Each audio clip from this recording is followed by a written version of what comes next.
Hey guys, the Snow White video prompted a lot of really good discussion and questions that I wanted to make this video to answer because I felt like I couldn't really fit it all in the comment section, and this would just be a more efficient way to get my points across than just typing it out, and so everyone could see them and everyone could get what I was saying. Now, before I get into the meat of the discussion, I want to go over the actual original tale. So I have with me my e-copy of Snow White and the Seven Dwarfs from the Barnes & Noble's Classic Edition. And so this is the version I have. This is the version I know, and I've kind of looked at other sources. And this is kind of like the official version without it being, you know, dwindled down for younger audiences or whatever. So this is Snow White and the Seven Dwarfs, the Grimm version. Alright. Once upon a time, in the depth of winter, when the flakes of snow were falling like feathers from the clouds, a queen sat at her palace window, which had an ebony black frame, stitching her husband's shirts. While she was thus engaged in looking out at the snow, she pricked her finger, and 3 drops of blood fell upon the snow. Because the red looked so well upon the white, she thought to herself, "Had I now but a child as white as this snow, as red as this blood, and as black as the wood of this frame." Soon afterwards, a little daughter was born to her, who was as white as snow, as red as blood, and with hair as black as ebony. And then she was named Snow White. And when the child was born, the mother died. The first thing I would like to clarify about this first part is how the aspect of the colors is only confirmed after the child is born. This is important because of another text that I would like to bring up in this discussion, which can be found online as well, but also in Angela Carter's Book of Fairy Tales, which is a kind of a compilation of all kinds of fairy tales from around the world. And the fairy tale that I want to show you right now, before we're taking a small break from Snow White, is called the Juniper Tree.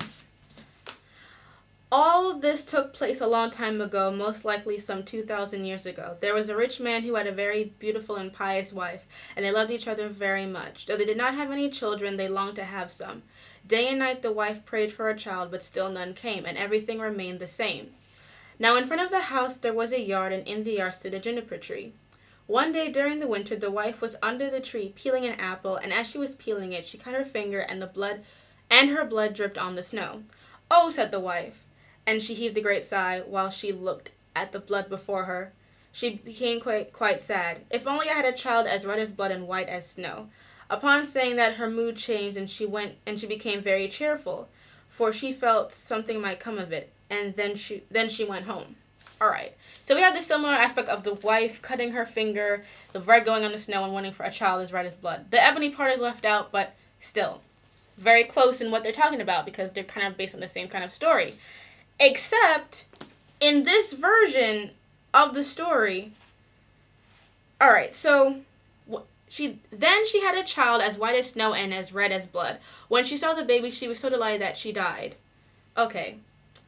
And it says down here, the child from the first wife was a little boy, who was as red as blood and as white as snow. So in this version, it is a boy. In this version, it's a girl. So, like I said before in the other video, it changes depending on the cultural context. Right. Now to continue with Snow White. About a year afterwards, the king married another wife, who was very beautiful, but so proud and haughty that she could not bear anyone to be prettier looking than herself. She possessed a wonderful mirror, and when she stepped before it and said, it replied, "O mirror, mirror on the wall, who is the fairest of us all? Thou art the fairest, Lady Queen." Then she was pleased, for she knew that the mirror spoke truly. Little Snow White, however, grew up and became prettier and prettier, and when she was 7 years old, her complexion was as clear as the noonday and more beautiful than the queen herself. So when the queen now asked the mirror, it replied, "Snow White." Now I'd like to just make a quick notation, 7 years old, and there is no mention of her age past this point. "O mirror, mirror on the wall, who's the fairest of us all? Thou wert the fairest, Lady Queen, Snow White is fairest now, I ween." This answer so frightened the queen that she became quite yellow with envy. From that hour, whenever she perceived Snow White, her heart was hardened against her, and she hated the maiden. Her envy and jealousy increased so that she had no rest day or night, And she said to a huntsman, "Take the child away into the forest. I will never look upon her again. You must kill her and bring me her heart and tongue for a token." The huntsman listened and took the maiden away. But when he drew out his knife to kill her, she began to cry, saying, "Ah, dear huntsman, give me my life. I will run into the wild forest and never come home." I'm just going to skip this part because it's all about this. She's just sad. She's in the forest. She's running. She's tired. Blah, blah, blah. All right. Then it's like all the dwarfs come and like, "Who's been sitting in my bed?" And they find her. Blah, blah. The queen, meanwhile, supposing she had eaten the heart and tongue of her daughter-in-law, did not think that she was above all comparison the most beautiful of everyone around. One day she stepped before her mirror and said, "O mirror, mirror on the wall, who is the fairest of us all? Thou wert the fairest lady queen, Snow White is fairest now, I ween. Amidst the forest darkly green, she lives with dwarfs, the hills between." Sorry. She gives her a corset, and she fastens it so that she stops breathing, and that she dies. But the dwarfs come, and they save her. They say, "It was your mother-in-law, don't do it again." Queen goes to mirror, not the fairest, goes back again. She brings her a poisoned comb. Snow White uses the comb. Dwarfs come take out the comb. And Queen goes back, finds out Snow White's still alive, goes back a third time. And then the apple. And then... Alright, so she gives the poison apple, and the dwarves cannot reawaken her, and she says, "Who's the fairest in the land?" And it's her because Snow White's dead. So they don't bury her, they put her in the glass coffin, as we all know. And then it says, "For a long time Snow White lay peacefully in her case, and changed not, but looked as if she was only asleep, for she was still white as snow, red as blood, and black-haired as ebony. By and by it happened that a king's son was traveling in the forest, and had come to the dwarf's house to pass the night. He soon perceived the glass case upon the rock, and the beautiful maiden lying within. He read also the gold inscriptions. When he had examined it, he said to the dwarves, 'Let me have this case, and I will pay you what you like for it.' But the dwarfs replied, 'We will not sell it for all the gold in the world.' 'Then give it to me, for I cannot live without Snow White. I will honor and protect her as long as I live.' When the dwarf saw he was... God, why are all these princes so benign? When the dwarf saw he was so much in earnest, they pitied him, and at last gave him the case. And when the prince ordered it to be carried away on the shoulders of one of his attendants, presently it happened that they stumbled over a rut, and with the shock the piece of the poisoned apple that laid in Snow White's mouth fell out. Very soon she opened her eyes, raising the lid of the glass case. She rose up and asked, 'Where am I?'" So, she doesn't even get awakened by a magical kiss. She's awakened by basically the apple falling out of her mouth. And then the stepmother says that the new queen is more pretty than her. She goes there. She has to dance on shoes until she dies. So having pretty much read the text, and you can look up your own version online with the same Grimm's, with all that same stuff in it to see the parts that I kind of skipped over. So first of all, I'd like to ask, what about that text screams German and historical in any sense of the matter, besides the fact that you have dwarves that are maybe the only sort of regional thing that is present in this text? And quite frankly, nothing. The Juniper Tree is pretty much the exact same story as Snow White, told with a boy. You had the same, with the boy being Snow White, same evil stepmother, same her envy was taken over, made her hate the child.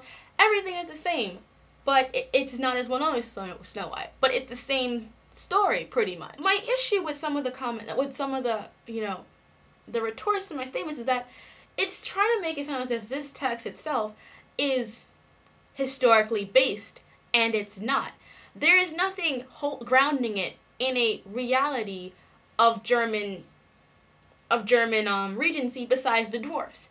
The queen character, the Snow White character, all that stuff is very much general. I mean, especially if you want to say that for my saying about Snow White maybe being an Asian character, the whole as pale as the moon thing, you know, that's a very, like, that's a very Eastern interpretation of beauty, because in Asia it's pale skin. And someone once said that, you know, I remember Purple Badger, she said that if an Asian were to play the white, the Snow supposed to have porcelain skin, and that if an Asian played the role, she'd have to have more makeup. Actually, Asians have more porcelain complexion skin than most Caucasians do, in general. And even so, they're so similar, it doesn't really even make a big enough difference.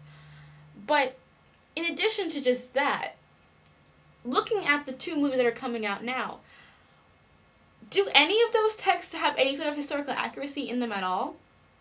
And it's no, none of them are in German. They're speaking in these phony British accents that are probably going to be completely horrible. Snow White's not the right age. There is no sort of, the designs of the architecture and what was going on there is not how it would look in the kind of period of early medieval century that some people are arguing that it takes place in. It doesn't look, sound, or is in any context the way it would be if it was supposed to be a Germanic interpretation of this story. And therefore, the historical accuracy argument goes right out the corner, because there's no historical accuracy in any of the movies that it has ever been based on. None. They have never given any of it. There's no historical real grounding in the actual fairy tale. It's just treated like such because it is German, and that's a defense towards it, because you're trying to give it some kind of historical credency when there is none. These tales are general. They could take place anywhere. That's why they're universally known and universally spread, because they don't have one particular thing that just grounds them. You know, in some of the more Asian tales, yeah, because they use more cultural context. But these fairy tales are so generic, it really doesn't change anything if you were to change the ethnicities of any of these characters. And someone said before to just change Snow White's race. We're not saying to tokenize Snow White and just make her the only Asian in a cast full of, you know, whites or whatever. We're talking about making the entire cast multicultural. And even if you didn't want to make Snow White white, you still have the Huntsman, the Prince, any of the 7 dwarves could easily be put into a person of character casting. Any of those. Even if you wanted to keep Snow White your pure little white character, Caucasian character, you still have plenty of others who have equal amount of credence who could also be those people of color. And why is it, and someone said, why is it important? It's important because fairy tales are not just little tales for children that are supposed to entertain them. They are social commentary. They are stories written by a hierarchy and to support their hierarchy. It's the most historical thing you can say about fairy tales is that they spread how people wanted other people to act. They carry standards of beauty that were local for that time. They carry religious principles that were available for that time. They carry how women were supposed to act. I mean, why do you think so many of them get married at the end, or, you know, are so beautiful, or, you know, so unrealistically written? Because they're supposed to spread how women are supposed to be. I mean, you're still interpreting a standard of beauty as only being Caucasian, when, how is that progressive? I mean, the Snow White character in herself is only to exist to show a standard of beauty so unrealistic to women. That's her only role and function. And her whole conflict with the Queen is to show how, you know, in order for one woman, a princess, to live, someone else has to die. You can't have 2 dynamic women in one movie. That's why most of the time in fairy tales, their mothers are dead. And if they have a stepmother, they're wicked and you have to get rid of them in order for the story to end up on a happy note.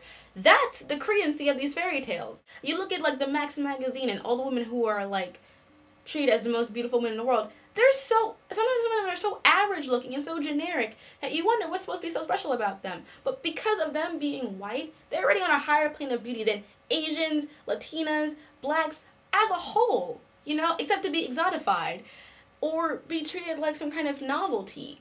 And it's progress to have these characters be treated as people of color because they could easily be as such. There's nothing so white about Snow White in a Caucasian sense that she cannot be played by an Asian actress.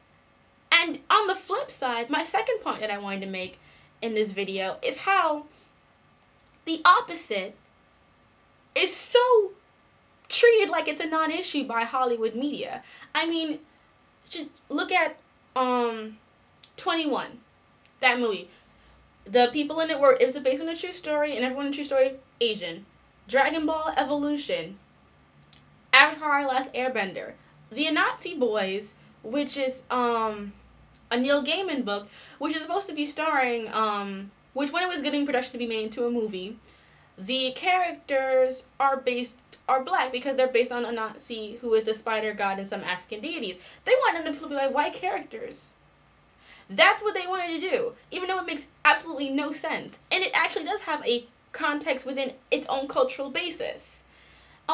In Sailor Moon, many people have no problem with characters like Serena, with like Usagi and Mamoru being played by white actors because they don't look Asian enough, despite the fact that they are culturally Asian, that their backgrounds are Asian. That just because they don't look the way you feel like an Asian should look, that does not make them not Japanese. It's the same argument with Avatar: The Last Airbender, that Aang did not look Asian enough to be played by an Asian character. And that's completely like acceptable by Hollywood standards. But if you were to make Snow White Asian, that's somehow anarchy. You know, and it blows my mind because when it comes to stuff like anime, people don't understand the fact that in Japan, despite the art style of the big eyes and the multicolored hair, Japanese and Asian is the default unless it's said otherwise. People always want to bring up Full Metal Alchemist when I brought up this argument before about how Full Metal Alchemist, you know, the characters, you know, Edward Elric are not Asian. I'm like, yes, they're not Asian because because the Magna did not write them as Asian. They're written as part of being this fictional world. It's not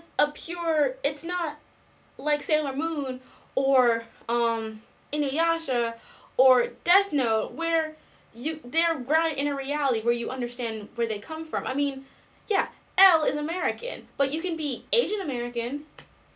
It blows my mind. And when I try to make this argument, like, it doesn't look right. Like, they will bring up the Sailor Moon TV show and say it didn't look right when it was that way. And I'm just like, it doesn't look right because she's wearing a blonde wig? I mean, have you seen Nikki Reed in Twilight? She didn't look good as a blonde either. It depends on how the makeup and department makes it work. I mean, it didn't change what their race is. And these are dealing with texts that don't have the same universal principles as fairy tales do. I mean, these are texts that were written by a certain ethnic writer, and by a Japanese writer, to tell a story for Japanese people, using Japanese characters with Japanese, you know, mythology, including with other mythologies as well. But this is a text that is modern. The races are maybe ambiguous, but they're clearly written to be Japanese. But there's no problem changing them into white characters because that makes more sense to a wider audience. And another person asked me about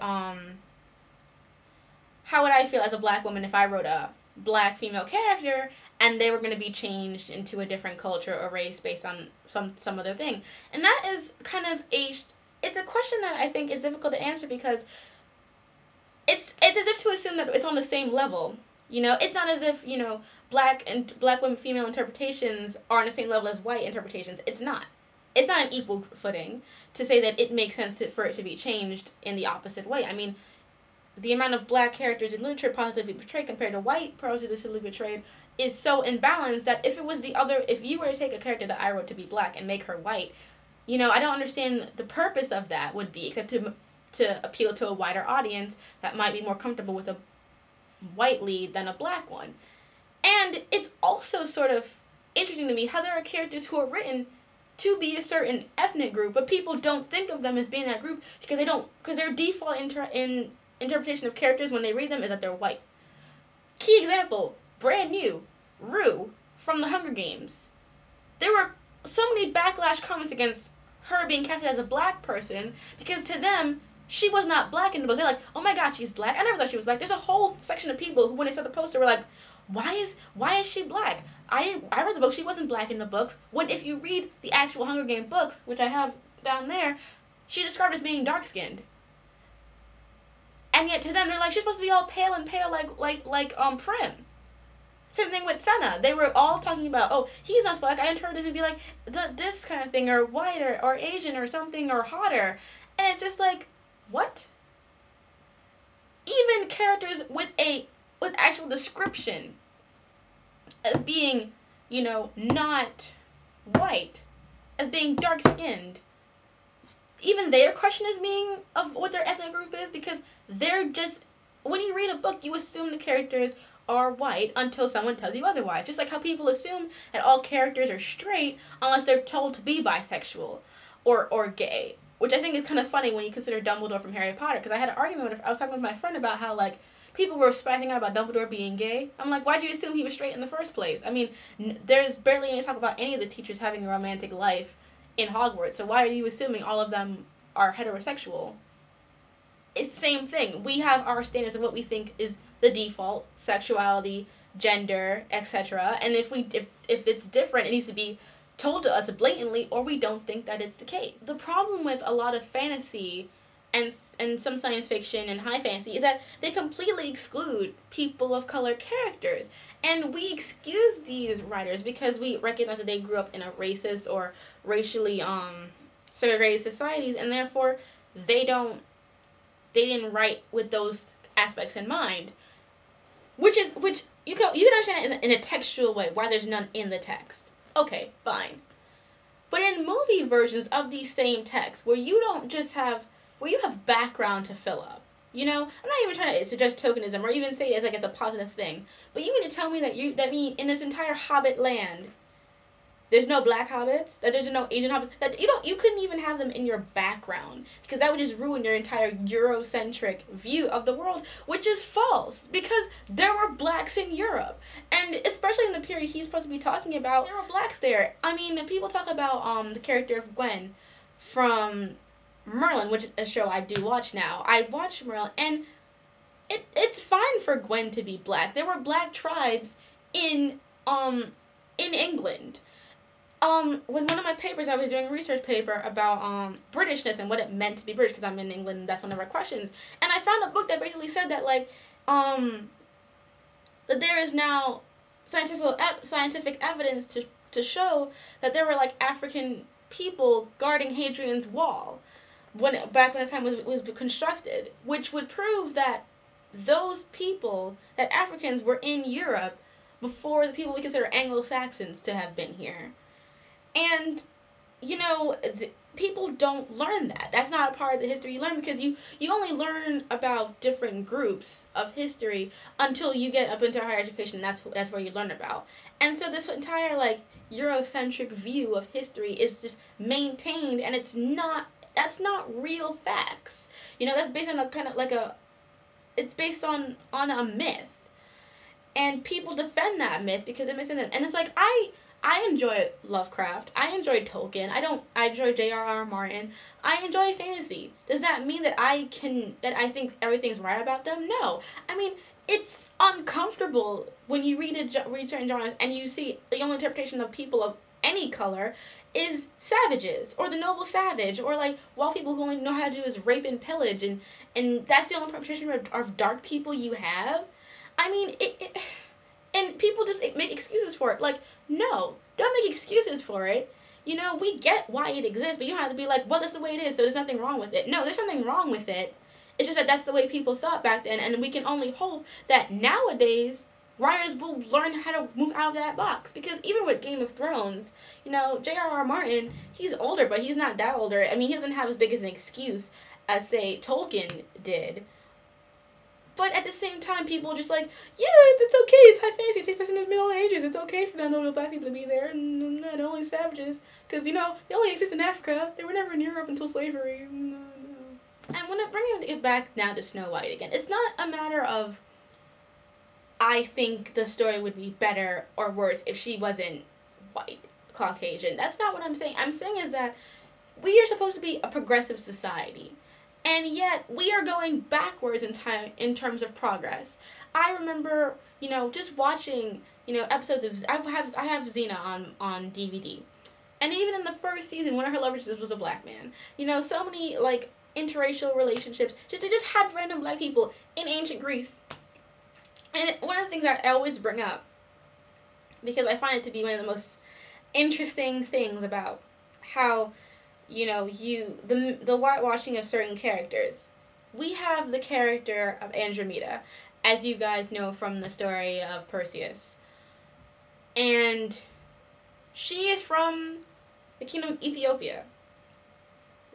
Ethiopia meaning burnt-skinned. And yet in pretty much every interpretation of her character, she is pale as a ghost. You know, she's never dark-skinned. Even though where the kingdom she's from is from the people who have dark skin. Because that's not what people think is accurate. If I were to make a movie with Andromeda and that story and put a person of color, a dark person in that, people would be like, what's going on? I don't understand this. She's supposed to be white because she's in Greece. But she's from Ethiopia and the dark skin. But, what? That was in the book? I don't remember that. I'm trying to make fun of it, but it's really sad. Because that's what people are learning. That's how people interpret things. And it's kind of hard to explain. When I watched Brandy Cinderella when I was little, I didn't question why the prince was Asian, why the mom was black, why Brandy was black, why she had one white sibling and one black sibling. Because, I mean, first, it was kind of odd to see it first, but then it was like, it's a fairy tale. Of course this weird kind of stuff happens, because fairy tales aren't realistic at all. They were never made to be realistic. They're made to talk about social norms and social antiquities. I mean, have you read the original Red Riding Hood? The Perrault version, where he basically says the moral of the story is slut-shaming. Maybe if you didn't think you were so pretty, no one would try to rape you. It's a story about rape. It's a story about a girl who gets raped because she thinks too much of herself. You know, and it's a deviation of a story called The Grandmother, in which Red Riding Hood not only lives, but she outsmarts the wolf. And yet, that's not the version we learn. We learn a version where she gets saved by some guy. We want to become the post-racial, colorblind society that we want to, like, boast about how we're colorblind, whatever. We gotta start acting that way. You know, you can't just say that, you know, these people are the fairest in the land because they're Caucasian, when they're not. I mean, not to throw shade at Lily Collins and Kristen Stewart, but you really want to tell me that the fairest in the land are these two? That they are the fairest in the land? Okay? I'm not trying to, because they're attractive women, but I'm just saying, like, of all the brunettes in the world, those are the two you picked. I'm just, okay.